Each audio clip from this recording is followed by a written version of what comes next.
Bonjour à tous, un plaisir renouvelé de vous retrouver sur la radio Passion Culturelle RPC pour votre émission littéraire, Le Livre en Question.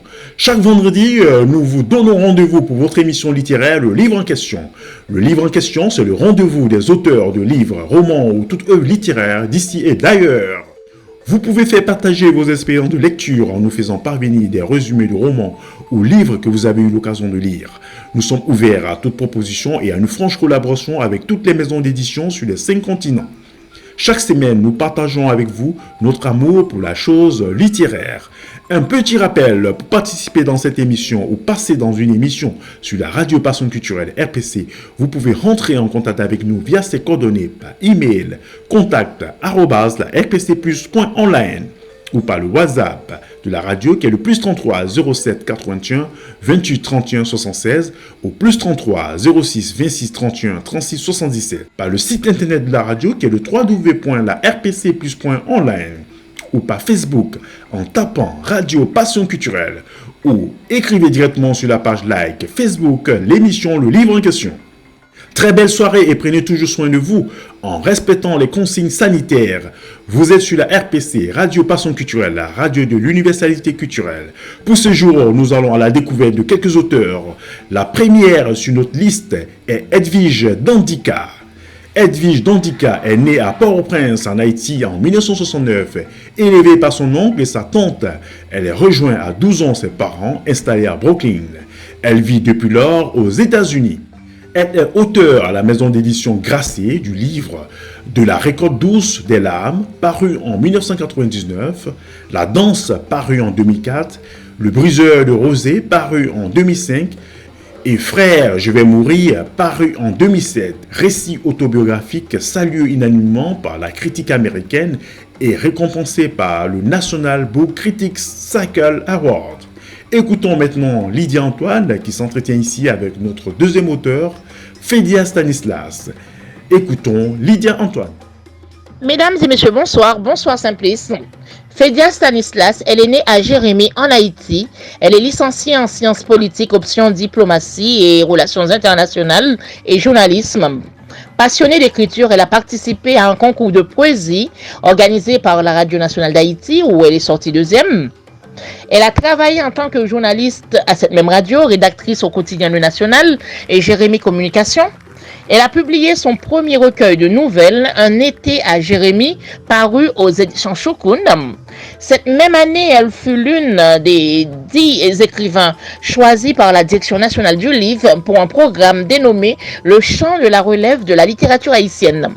En 2019, pour son roman Confidence, elle a été lauréate du prix littéraire Henri Deschamps, le plus grand prix de ce genre en Haïti. Grâce à ce prix, elle fut aussi nommée comme étant l'une des jeunes les plus influentes de l'année par plusieurs magazines. Elle a aussi contribué avec un collectif, Haïti face à la COVID-19, collectif dirigé par Marc Xavier et l'écrivain Gary Victor. Elle a été aussi désignée par un journal en ligne parmi plusieurs jeunes comme l'une des jeunes qui a marqué l'année 2020 et aussi élue écrivaine de la Grandance. Parlez-nous un petit peu de votre roman Confidence et qu'est-ce qui vous a motivé à l'écriture? Et tout d'abord, je voudrais m'engager et apporter ma part de contribution par tout ce qui se passe au sein de la société haïtienne. Il y a des femmes, comme mon roman, c'est un regard sur la situation des femmes en Haïti. Alors, de très souvent, je constate qu'il y a des femmes qui ne peuvent pas parler. Et moi, je voudrais utiliser mes mots, ma plume, qui est ma voix, pour dénoncer, pour dire non et pour parler pour ces femmes et de très souvent qui sont victimes au sein de la société haïtienne. D'accord. Est-ce que vous pouvez nous parler un petit peu de votre roman Confidence? Qu'est-ce qui vous a motivé à l'écriture? Et dans Confidence, j'ai parlé de prostitution, de migration, violence faite aux femmes qui est très à la mode dans toutes les sociétés actuelles et principalement en Haïti. D'abord, en Haïti, vu la situation socio-économique, vu la pauvreté, et les jeunes femmes se sont obligées de faire n'importe quoi pour pouvoir nourrir leur famille, pour pouvoir aider une petite sœur. Parfois, ces jeunes femmes ont sacrifié leur propre destin, ont sacrifié leur vie, et même si parfois elles sont critiquées, mais elles n'ont pas d'autre choix. Elles n'ont pas d'autre choix, mais pourquoi ne pas crier scandale? Alors, crier scandale, cela servira à quoi? Dans une société machiste où les femmes n'ont aucun droit, où la cause des femmes est banalisée, cela vraiment n'a aucune importance, comme si cela ne voulait rien dire. Ce qui a motivé justement l'écriture de ce roman? Et bon, oui, c'est pour vraiment montrer le regard de la femme au sein de la société haïtienne. Tout ce que les femmes subissent au sein de la société, et c'est ça. Et moi, en tant que femme, et je connais, et ça pourrait être moi, une sœur, une amie. Alors, en tant que femme, je me sentais concernée, je me sentais vraiment indignée par toutes ces choses. Là, je sentais que j'avais l'obligation de dire non, de dénoncer, parce que dire non, écrire, quand on écrit, quand on critique quelque chose, quand on dénonce de préférence ce qui se passe dans votre société, cela va montrer vraiment une sorte d'engagement. Et vu à mes écrits en tant que femme écrivaine, parce que pour les femmes, il y a beaucoup de choses à dire en ce qui se passe au sein de la société haïtienne. Voilà, c'est votre façon de militer à travers l'écriture. Oui, c'est ça. Très bien. On va parler maintenant de votre carrière de journaliste. Est-ce que vous pouvez nous parler un petit peu de la carrière de journaliste? Vous êtes aussi journaliste en tant que femme haïtienne. Surtout, comment ça se passe? Et bon, de très souvent, c'est beaucoup plus compliqué pour les femmes dans quel que soit le domaine, parce que, comme je l'avais dit tantôt, on est dans une société machiste où les hommes veulent toujours dominer. C'est pourquoi si vous arrivez dans une rédaction, on peut trouver 10 garçons, une seule femme. Et parfois, on dit qu'il y a des rubriques plus importantes et d'autres moins importantes. Et très souvent, comme si je prends les rubriques politiques, dans ces rubriques-là, on trouve moins de femmes. On trouve moins de femmes qui font des analyses politiques, et dans d'autres rubriques comme présentation, culture, tout ça, on peut voir qu'il y a beaucoup plus de femmes. Là, c'est quelque chose, moi, que je ne suis pas tout à fait d'accord. Et je pense que en tant que femmes, et les femmes aussi, nous devons donner le mieux de moi-même pour prendre notre place, quel que soit, pour faire des émissions politiques et d'autres où on trouve vraiment beaucoup plus d'hommes. Et je pense que ce serait très important. Et à part de ça, j'ai pas passé beaucoup de temps dans la présentation. L'écriture a été pour moi, a été toujours ma plus grande passion. J'ai toujours préféré d'écrire pour moi, parce que écrire, ça me rend vivante. Et c'est alors que je suis devenue rédactrice, parce que écrire, cela m'a aidé aussi, et avec mes romans. D'accord. Quelles sont les plus grandes difficultés que vous avez eues à affronter, que ce soit en tant qu'auteur, que ce soit en tant que dans votre carrière, bon, vous en avez dit un petit peu, dans votre carrière de journaliste, ou alors dans tout ce que vous faites, voilà. Concernant l'écriture, ça, c'est peut-être le problème. que confrontent la majorité des jeunes auteurs haïtiens. Et trouver un éditeur, c'est pas du tout facile, c'est très compliqué. De très souvent, les éditeurs, quand on est jeune, surtout ta première publication, et trouver quelqu'un pour te faire publier, c'est extrêmement compliqué. Et il y a certaines éditions qui ne publient pas les jeunes, surtout quand c'est ta première expérience. On préfère de publier pour ceux qui ont déjà un nom. Compliqué pour publier pour la première fois. J'ai dû faire face à ces problèmes aussi, surtout avec un été à Jérémie. Bon, au final, j'avais fini par trouver un éditeur, mais maintenant, grâce à Avec Confidence, et je pense que ce problème est résolu. Vous avez fait vos preuves grâce à ce roman Confidence. Et tout à fait. Maintenant, on lit le roman, on voit de quoi il s'agit, on trouve que les thèmes abordés sont intéressants. Là, maintenant, ce sont les éditeurs qui font appel à publier, parce qu'il y a aussi publier quand même, il y a un coût, même quand on ne gagne pas vraiment, et même si c'est pas rentable, il faut quand même le livre soit vendu, c'est ça. Oui, Fédia, est-ce que vous pouvez nous parler de la ville de Jérémie? Vous venez de Jérémie. Est-ce que vous pouvez nous en dire quelques mots? Tout à fait. Et ville de Jérémie, comme on l'appelle souvent, c'est la cité des poètes. Et vraiment, beaucoup de poètes ou écrivains de nom sont nés, comme Edgar Villers, Edmond Laforêt, René Philotech. Et vraiment, et il y a une passion. À Jérémie, la majorité des jeunes, ils ont une passion pour l'écriture, pour la littérature. Vraiment. Quand on vit, il y a toujours des activités, des ateliers d'écriture, il y a des manifestations littéraires. Et c'est ça, vraiment, il y a une ambiance. Et ça, on encourage les jeunes à écrire et on encourage les jeunes à lire. Et c'est pourquoi il est très difficile pour rencontrer quelqu'un qui vient de Jérémie, qui durant toute sa vie n'a jamais écrit un poème. Ça, c'est complètement impossible et vraiment impossible.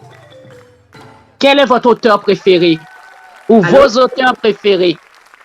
Bon, il y a Jacques-Stéphane Alexis, Georges Castera, et Yannick Laens, il y a aussi Victor Hugo, Albert Camus,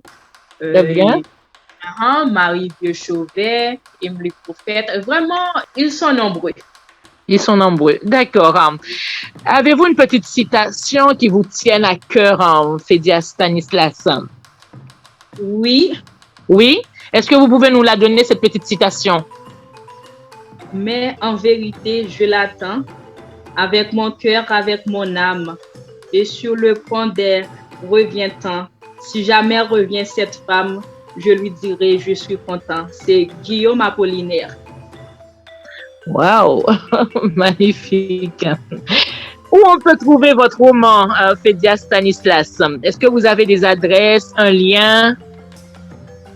Bon, c'est disponible surtout et principalement en Haïti, chez Maison Henri Deschamps, La Pléiade et Astérix et Communication Plus. D'accord, merci beaucoup. Merci de nous avoir donné toutes ces informations si riches aux auditeurs, auditrices de la radio Passion Culturelle. On vous dit à bientôt et bonne continuation. Voilà, ce fut un plaisir. Merci Lydia et à bientôt. Merci à toi Lydia Antoine. Faisons un tour aux États-Unis d'Amérique. Notre rubrique l'expression de la semaine, définition d'une expression littéraire. Aujourd'hui, c'est l'expression à cœur vaillant, rien n'est possible. Origine et définition. À cœur vaillant, rien n'est possible est une expression populaire très ancienne qui correspond à une devise d'un célèbre personnage français du Moyen-Âge, Jacques Coeur. Explication. Jacques Coeur, fils de modeste marchand, a connu une ascension fulgurante jusqu'à devenir l'un des hommes les plus riches de son époque et être nommé argentier du roi Charles VII. C'est pourquoi il aurait prononcé ces mots. Le cœur est perçu comme l'organe essentiel de vie.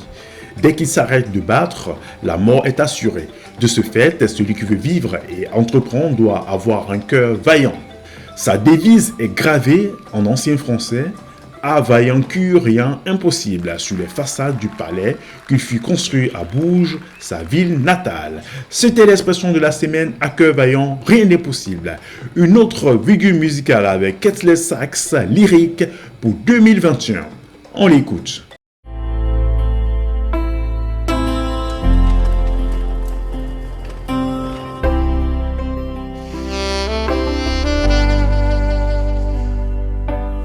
Sometimes I wonder if you know who I am. Sometimes I wonder if you see me. Sometimes I wonder if you dream about me.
Nous arrivons maintenant à notre rubrique en librairie. Présentation de quelques livres d'auteurs en librairie. Voici quelques œuvres d'auteurs que vous pouvez trouver en librairie ou sur des librairies en ligne. Je tiens à préciser que ces auteurs sont déjà passés dans notre émission littéraire, le livre en question. Successivement, nous avons Cuba, l'Odyssée médicale, auteur Jean-Jacques Seymour. La traversée de l'existence, auteur Michael Nativel. Sur la piste du dernier Basquelili, auteur Danny Loni. La vie chocolatée, auteur Lynn Fournier. Ma vie en action, auteur Clarisse Dadier. Dans l'univers des forces invisibles, auteur Béatrice Obi-Techi. L'Afrique libre ou la mort, auteur Kémy Seba. Le marketing ethnique pour les opérateurs télécoms en France de Wilson Labosière, un de nos collaborateurs. Le recueil de poèmes Saison Noire de l'auteur Phénix Jasmin, qui est aussi chroniqueur sur cette émission. Les recueils de nouvelles fictions, trilogie africaine et les voiles du cœur de votre serviteur Simplice Animaux. Mon coup de cœur ou mon livre coup de cœur, les auditeurs et nos chroniqueuses partagent leur expérience de lecture. Pour ce numéro, notre chroniqueuse Lucrèce Taïro nous propose son coup de cœur littéraire. Lucrèce Taïro. Au centre des débats d'actualité, la question de ce qu'on appelait tantôt la France-Afrique résonne encore trop souvent aujourd'hui comme l'axe principal autour duquel consolider les nations africaines.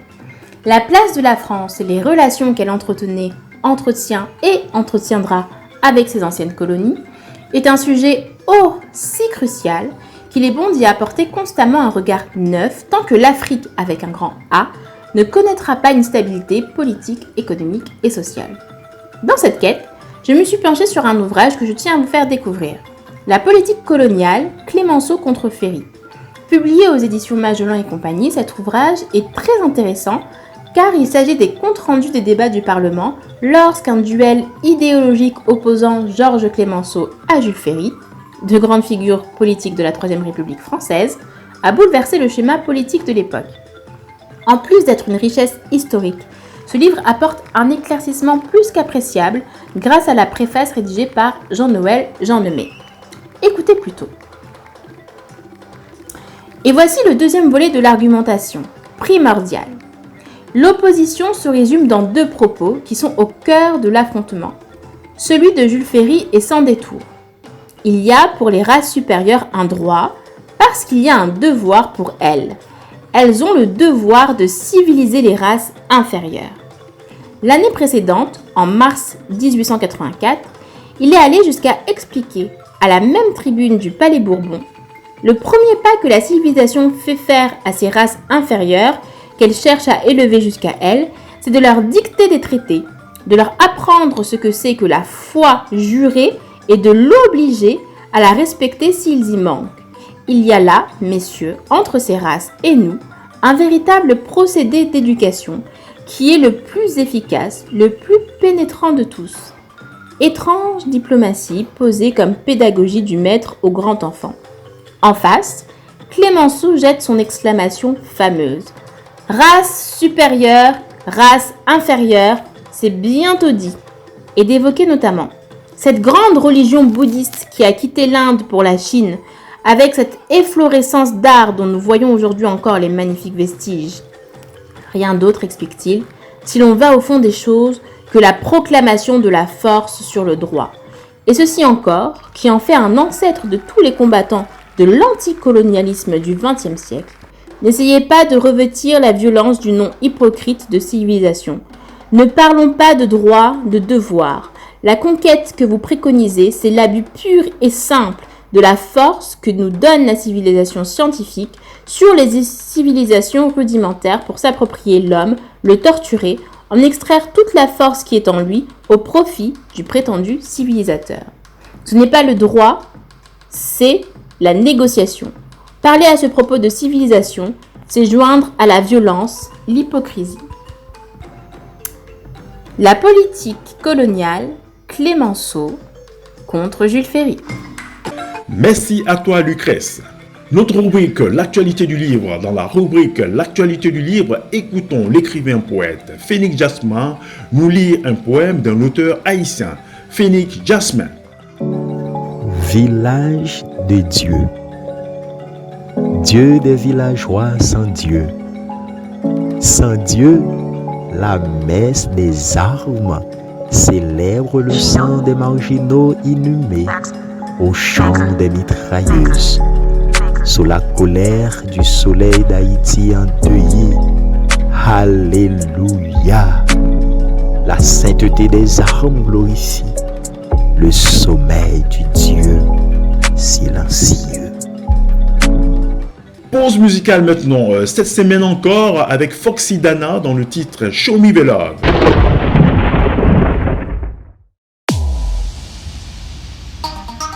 It's my time. Show me love. Yeah.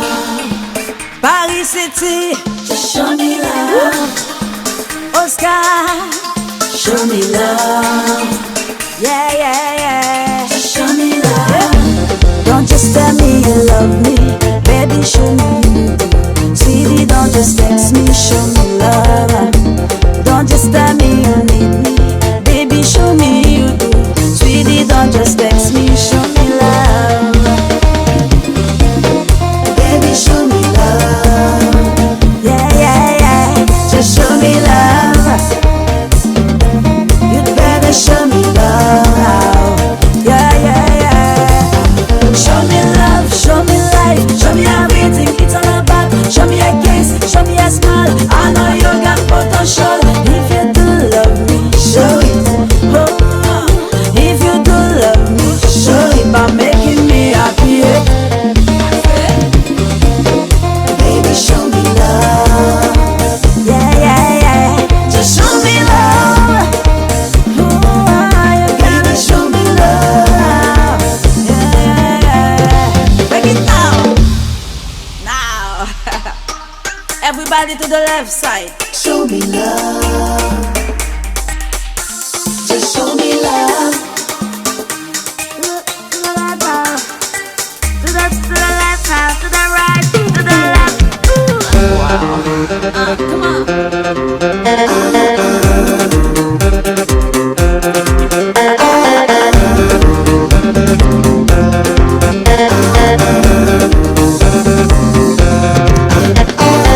If you do love me, show it. Yeah. If you do love me, show it. Yeah, baby. If you do love me, show it. Yeah, yeah, yeah. If you do love me, yeah.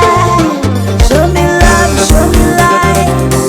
Baby, baby, show me a kiss, show me a smile.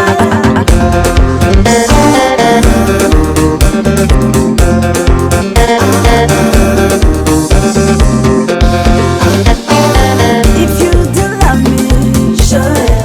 Yeah, if you do love me, show it. Yeah, baby, if you do love me, show it. Yeah, yeah, yeah. If you do love me, yeah.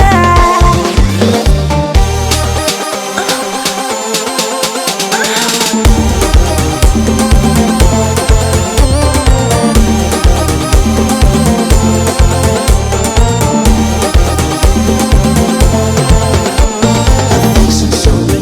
Imagination, show me. I'm your connection, show me. Show me love, show me. Affection, show me. Imagination, show me. I'm your connection, baby. Show me love, show me.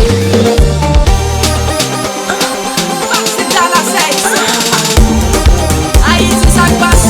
Vous n'en savez pas. Yeah, yeah.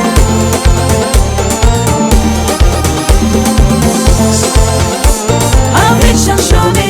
Imagination, show me. I'm your connection, baby. Affection, show me.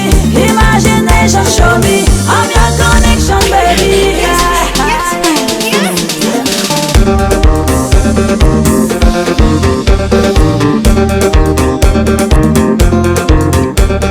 Affection, show me. Imagination, show me. I'm your connection, show me. Show me love, show me. Oh la la.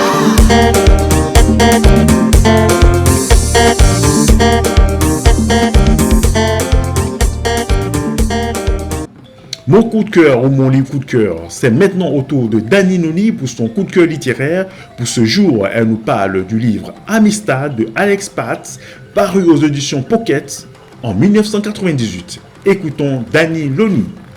Bonjour chers auditeurs, ravi de vous retrouver pour un nouveau coup de cœur littéraire et merci de votre fidélité.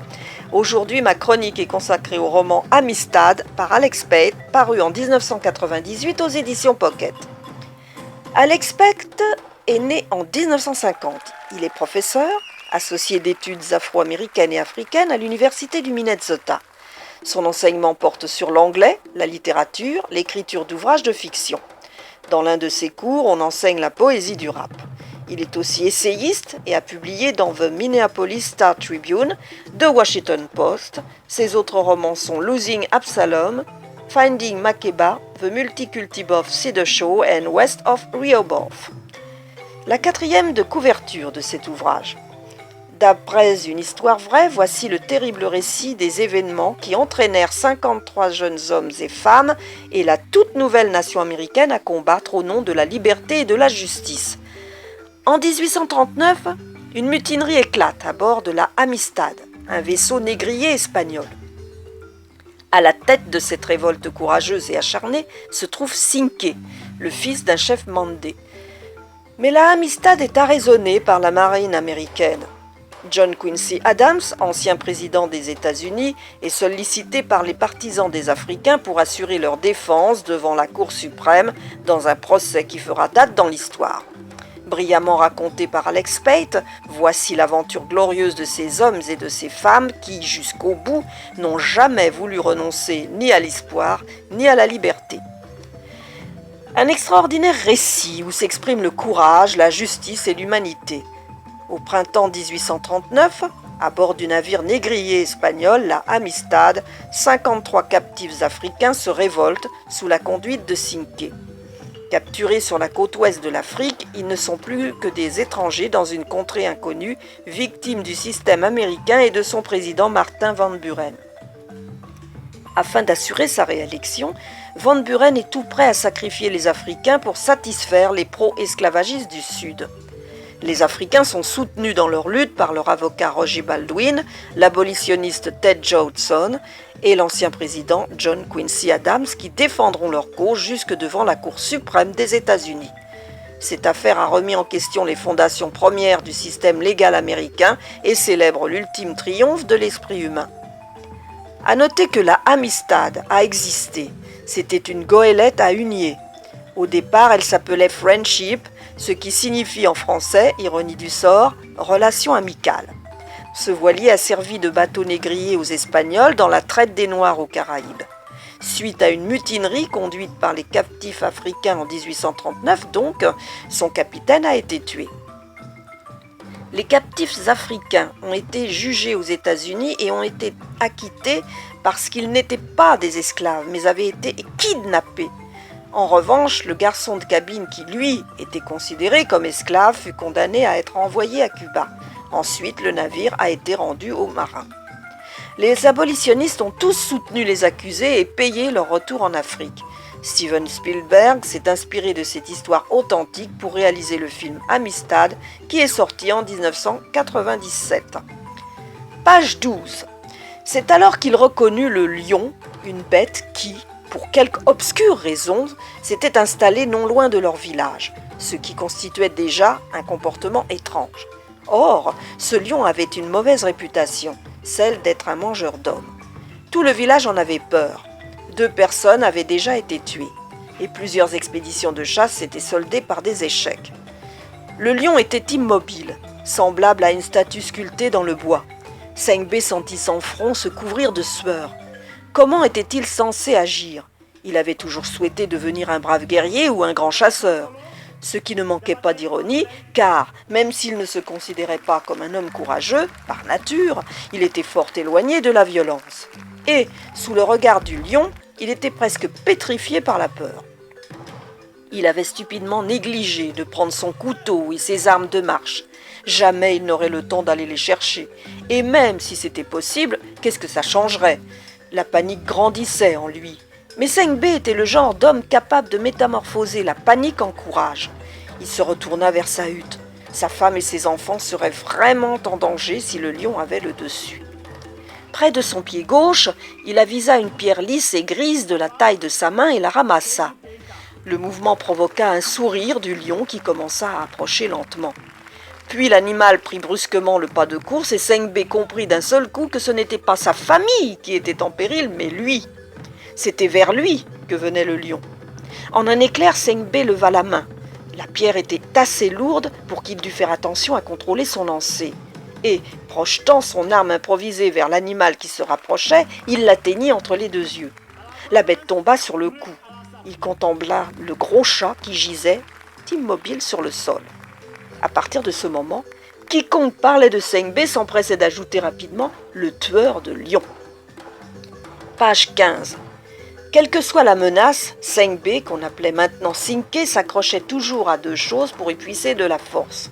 Un gris-gris qui lui avait été donné par sa femme et qu'il s'était débrouillé pour conserver, et le souvenir du jour où il avait tué le lion. Le premier représentait la protection et l'espoir, l'autre un véritable instant de courage. La situation dans laquelle il se trouvait semblait au-delà de tout secours, mais il n'était pas prêt à abandonner. La vie de ces hommes et de ces femmes ne tenait qu'à un fil. Elle ne suivait que la volonté et ou le caprice de quelques personnages que l'époque avait mis au pouvoir. Je vous en livre l'extrait, page 56. À 7000 de là, une pâle fillette de 9 ans, maigrichonne, était installée à une table d'une longueur extravagante. Des serviteurs se tenaient à intervalles réguliers tout autour de la salle caverneuse, prêts à satisfaire le moindre des désirs de la fillette. L'enfant prenait seul son déjeuner, assise devant cette table colossale et n'en éprouvait pas d'émotion particulière. Elle répondait au nom d'Isabelle II. C'était la souveraine régnante d'Espagne, hissée au pouvoir en 1833 dans de nébuleuses circonstances qui avaient déclenché les guerres carlistes et amené les forces vives d'un pays entier à se soumettre à sa domination. L'amiral s'éclaircit la gorge. « Votre Majesté, quelque chose est arrivé. » Page 157. Don Pablo les avait tassés au maximum. Ils gisaient côte à côte, tête contre pied et en rangée d'environ 45 cm de large. La distance entre le plancher et le plafond de l'entrepont n'était que d'1,20 m, on ne pouvait donc s'y tenir debout. Pour se déplacer, il fallait s'accroupir. De toute façon, les esclaves ne se déplaçaient pas puisqu'ils étaient enchaînés sur place. Sengbe ne pouvait s'empêcher de tirer de temps à autre sur ses entraves pour en éprouver la résistance. Si quelqu'un avait enlevé le pont supérieur et regardé d'en haut les soutes aux esclaves, l'ensemble des compartiments aurait ressemblé à une série de boîtes de sardines. Page 216. L'union, l'appel aux ancêtres. Je lancerai mon appel dans le passé jusqu'au commencement, et je les prierai de m'apporter leur aide au procès. Je tendrai les bras vers eux et je les accueillerai en moi. Et ils devront venir, car maintenant je suis la raison pour laquelle ils ont tous existé. Mon sentiment sur cet ouvrage. Ce récit relate toute la douleur, toutes les souffrances que peuvent ressentir tout humain privé de liberté. Ce besoin que la liberté nous confère pour apprécier le fait que l'on soit en vie, pouvoir regarder la nature et s'en extasier, pouvoir aller où bon nous semble, pouvoir aimer, créer, procréer, est existentiel. L'auteur a recréé l'intensité de l'horreur, l'esclavage dans son atrocité, la traite négrière qui condamna, maltraita, tua, viola les droits de certains êtres humains à vivre. Ce commerce, cette déportation de nombreux noirs qui les forçait à devenir moins que des humains, moins que des animaux, moins que des choses. En livrant ce procès historique dans un livre pour plaider la cause et redonner la liberté à ces Africains kidnappés, il pose un éclairage sur une époque que l'on ne veut jamais revoir. Chers auditeurs, merci beaucoup pour votre écoute et à bientôt pour une nouvelle chronique. En bonus, un poème de Charles Baudelaire dans Les Fleurs du Mal, correspondance. Correspondance. La nature est un temple où de vivants piliers laissent parfois sortir de confuses paroles. L'homme y passe à travers des forêts de symboles qu'il observe avec des regards familiers. Comme de longs échos qui de loin se confondent dans une ténébreuse et profonde unité, vaste comme la nuit et comme la clarté. Les parfums, les couleurs et les sons se répondent. Il est des parfums frais comme des chairs d'enfants, doux comme les hautbois, verts comme les prairies, et d'autres, corrompus, riches et triomphants, ayant l'expansion des choses infinies, comme l'ambre, le musc, le benjoin et l'encens, qui chantent les transports de l'esprit et des sens. En deuxième bonus, un document exclusif de France Culture sur la négritude de l'Égypte antique. L'Égypte était une civilisation nègre et négro-africaine.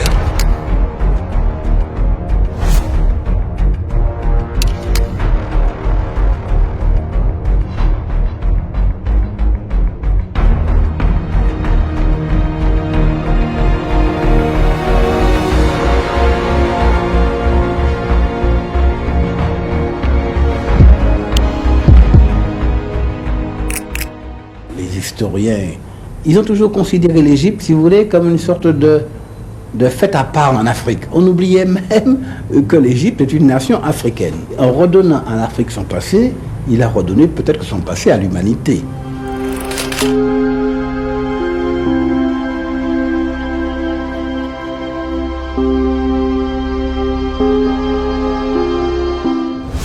C'est effectivement un paradoxe que ce continent qui est à l'origine de la civilisation humaine soit classé jusqu'à ces dernières décennies comme un continent fruste qui n'a rien apporté à l'humanité, alors que l'Afrique est à l'origine de la civilisation humaine.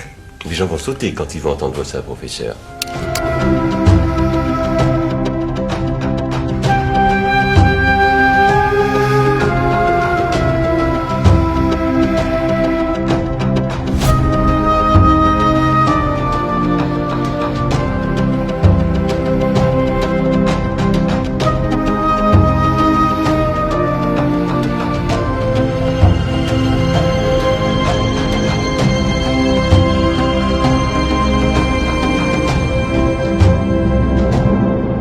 C'est l'Égypte qui est à l'origine de la science, de la médecine, de l'astronomie et de tout le savoir dans l'Antiquité.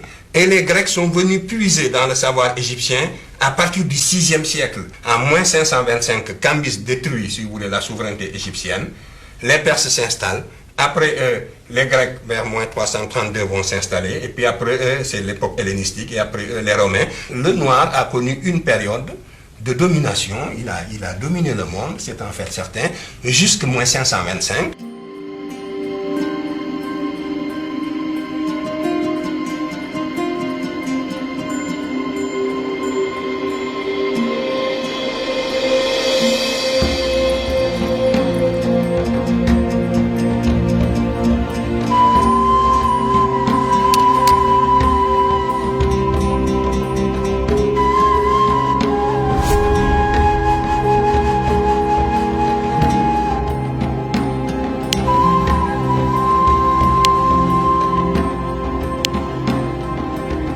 L'Égyptien, le type général de l'Égyptien que l'on a voulu représenter là avec les contrastes de couleurs. Tout de suite après, c'est l'Indo-Européen, donc le spécimen qui représente toutes les races leucodermes, qui étaient donc à cette époque-là réfractaires à la civilisation. Et le troisième, c'est les Noirs du reste de l'Afrique. Vous voyez, essayez de trouver une différence entre le premier et le troisième. C'est uniquement le même type et le texte le dit aussi. Et le dernier, à gauche, c'est le sémite.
citation de ce jour, celui qui désire la pluie doit aussi accepter la boue.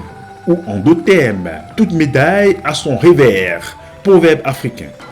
Votre émission Le Livre en question prend ainsi fin. C'était Simplice Animaux pour vous servir. Restez entre vos lignes. Merci d'avoir écouté ce numéro de l'émission Le Livre en question sur la radio Passion Culturelle. Rendez-vous à la semaine prochaine avec nos chroniqueuses et chroniqueurs Lydia Antoine, Lucrèce Taillot, Dani Loni et Phénix Jasmin pour une autre édition de votre émission Le Livre en question. Merci à tous et à très vite. Pour rentrer en contact avec nous, c'est via ces coordonnées. Émission Le Livre en question, téléphone WhatsApp, +33 06 26 31 36 77.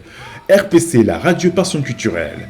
Par mail, contact@larpcplus.online. Par le WhatsApp de la radio qui est le +33 07 81 28 31 76 ou par le site internet de la radio qui est le www.larpcplus.online ou par Facebook en tapant Radio Passion Culturelle ou passez nous voir dans notre studio qui se trouve au 141 avenue de Vendôme à Issy-les-Moulineaux. Conception, production, réalisation, Simplice Animaux. À très bientôt.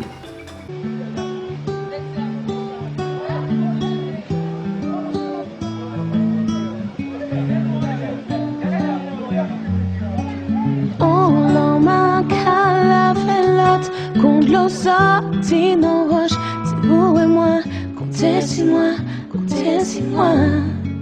Moi, vine saisie, sans parole, sauf coupé, qu'est moins fun, posez si moi, posez si moi. Encore ton yo palais, me dit ou mérité, ou pas te doit te lever, ou pas te doit te mais fierté ou gagner, pas laisser yo blesser, pas laisser yo blesser. Nous c'est on seul, père descendre en bacal à ma chambre. Et puis moi, c'est même bitin, c'est même bitin. Mais ça qu'a fait plein des autres pour nous pas vivre ensemble. Et vous et moi, c'est on et l'autre, c'est on dans l'autre. Mais là tout vite a brûlé, mon nom fin calculé, faut yo apprendre baiser, qui bon ça y mauvais. Mais t'es en liberté, j'apprends ton résilier, j'apprends ton espérer. Haïti chérie, la vie pas finie. Haïti chérie, changement qu'a fini. Haïti chérie, la vie pas finie. Haïti chérie, continue à sourire. Si l'amour qu'a ouvert porte, c'est que les mois qu'a présente. Ou dis-moi, prends-moi, prends-moi. Jacques Mel Thomas, 5-15 coffres, l'amour qu'a monté mon, pour ça qui près. Ça qui loin, en sa tête qu'a chargé, quelqu'un qu'a fatigué, si monde ça y opéré, j'suis la capézée, mais continuer à marcher, les jours la qu'a levé, le soleil j'ai monté. Haïti chérie, la vie pas finie. Chérie, changement qu'a fini. Haïti chérie, la vie pas finie. Haïti chérie, continue à sourire. Haïti chérie, la vie pas finie. Haïti chérie.